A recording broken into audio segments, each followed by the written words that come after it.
Newly divorced single mom, here are 5 things I loved about my husband when I first met him. He did a lot more talking, sharing information about himself than he did asking questions. Now, you might be like, well, was he self absorbed? No, ma'am, no, sir. I think this is where a lot of women fall into like problems because they share everything too quick. He was not asking me a ton of questions about myself, necessarily like really personal questions. He told me who he was. He told me he was divorced. He told me he had children. He told me about his career. He told me about his aspirations.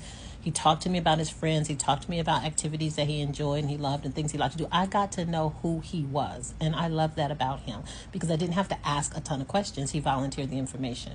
Secondly, when I talked, he actually actively listened. What do I mean by that? When I did talk about certain things, he asked the right questions or he just was kind of quiet and he listened and let me share.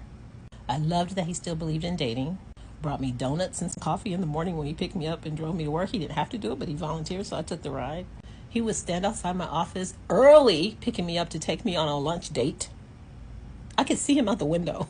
I loved it. When he gave me a ride home, he wasn't always trying to come up and come in the house. He knew I had kids, and he was just like taking me home. Would give me a kiss because we had gotten to that point, and that was it.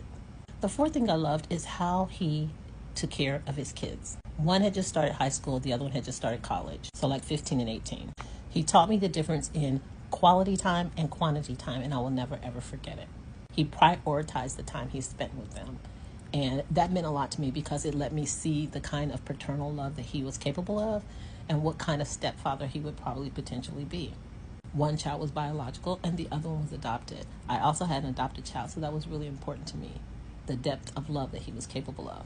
And the last thing, I'm not going to lie, he spoiled me. He absolutely showered me with. And the final thing, guys, he absolutely just spoiled me. And I wasn't used to that because I had come from a marriage where I felt like I was doing everything. I'm not even going to get into that and ruin the beauty of this particular video. But I just felt like I was doing everything, raising the kids and everything around the house and just kind of struggling to make things work. And he's just really took up the slack in every single way imaginable. And I fell in love. Absolutely fell in love with the fact that he cared enough. He used to just do all kind of small things like leave me money here and there, things like that. And sometimes I would say, don't do that because it kind of made me feel weird. But he was like, no, I'm giving this to you because I want you to have it. Go buy yourself something. And I wasn't used to it. But I'm telling you right now, those small things made a huge, huge difference in the way I felt about being courted by him. He didn't want to talk about it. He was just like, nope, it's yours and I want you to have it. I mean, clearly he knew I was starting over, had started a new job. I was new to the city, all those things. But he didn't have to do it.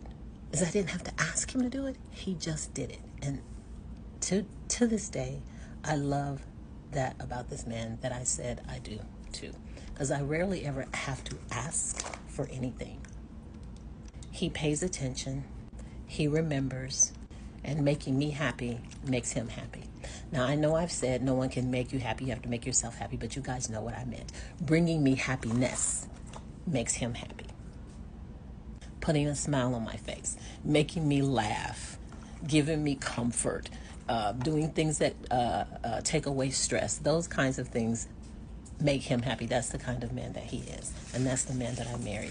And those are the things that made me just simply fall in love with him. When I met him, married him, and 30 plus years later, he is still that same dude. And I love that about him. Do things change over time? Yes. Everything changes over time. Finances, health, our energy level, our ability to do some of the things that we did when we were in our 30s, 40s, or 50s, and for my husband, even 60s. So yes, those things do change, but the king that he is, the man that he is, the code that he lives by is still who he is, which is why I still celebrate him and will always celebrate him and will stand by him as his queen, because even when I see anything that may be a little less than the man that I know that he is in terms of his character, I will always support the man that I know he is. I fell in love with that man. He is still that man. And regardless to whether he's able to do all those things at the same level, I will always stand by him and love him. Let's mount.